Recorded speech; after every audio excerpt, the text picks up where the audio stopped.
Kasabay nga po mga idol ng pagkatalo ng Sacramento Kings laban sa Milwaukee Bucks, hindi na nga po naiwasan pa ng kanilang team na magreklamo sa mga referee gaya kay LeBron James. Yan naman ang ating unang pag-uusapan na sasamahan ko na rin ng balitang deserve nga po ni Dwayne Wade na magkaroon ng statwa sa Miami Heat at ang balitang nagpahiwatig na nga po si Zach LaVine sa Los Angeles Lakers. Kaya mga idol, tara, halina't alamin natin ang buong detalye niyan.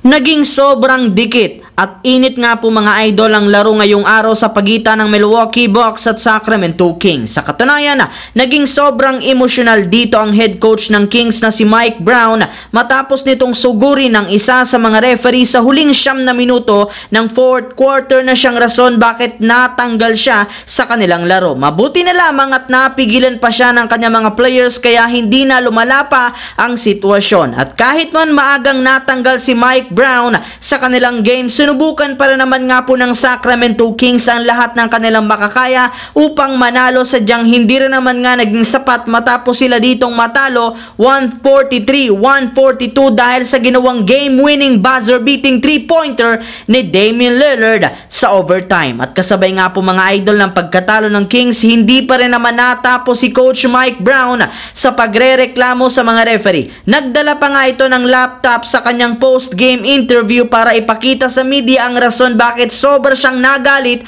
sa mga officials at kung bakit siya natanggal sa kanilang game. Kaya dahil nga sa inasta nito ngayong araw, inaasahan na papatawan siya ng NBA ng malaking multa. Samantala, pumunta naman tayo sa ating pangalawang storya sa balitang deserve ni Dwayne Wade na magkaroon ng statwa sa Miami Heat. Matagumpay nga po mga idol na naipanalo ng Miami ang kanilang game ngayong araw laban sa Charlotte Hornets 104-87 sa pangunguna ng kanilang mga players na sina Bam Adebayo na merong 24 points, 10 rebounds, 7 assists. Kaya dahil nga sa kanilang pagkapanalo, meron na nga silang hawak na 23 wins at 16 losses bilang pang-7 sa Eastern Conference. At kasabay nga po ng pagkapanalo ng Miami Heat ngayong araw, inanunsyo na nga po mismo ng kanilang presidente na si Pat Riley na gagawa nga po ang kanilang prangkisa ng statwa ni Dwayne Wade na merong taas na 8 feet sa labas ng Kaseya Center para i-honor ang legacy nito sa kanilang kupunan. Ayon nga po dito, wala nga po siya ibang naiisip na paraan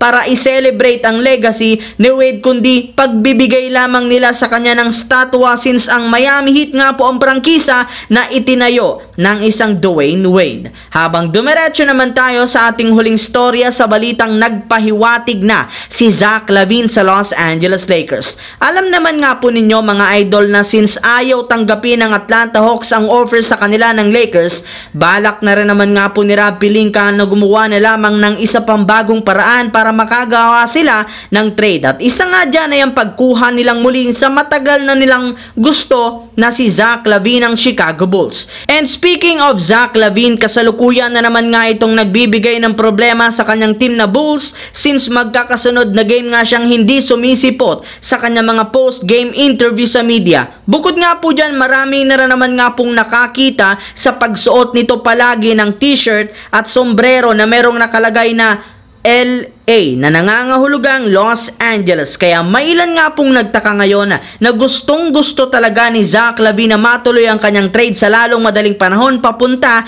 sa Los Angeles Lakers. So yun lamang mga idol ang ating bagong video ngayon dito na ating pinag-usapan ngayon. Once again, this is your J-Zone TV. Huwag kalimutang mag-like at syempre mag-subscribe na rin, pindutin ang notification bell sa akin channel para lagi kayo maging updated sa mga videos na pinapalabas ko. Isang malaking shout out sa lahat ng solid J-Zone TV dyan. Maraming salamat mga idol.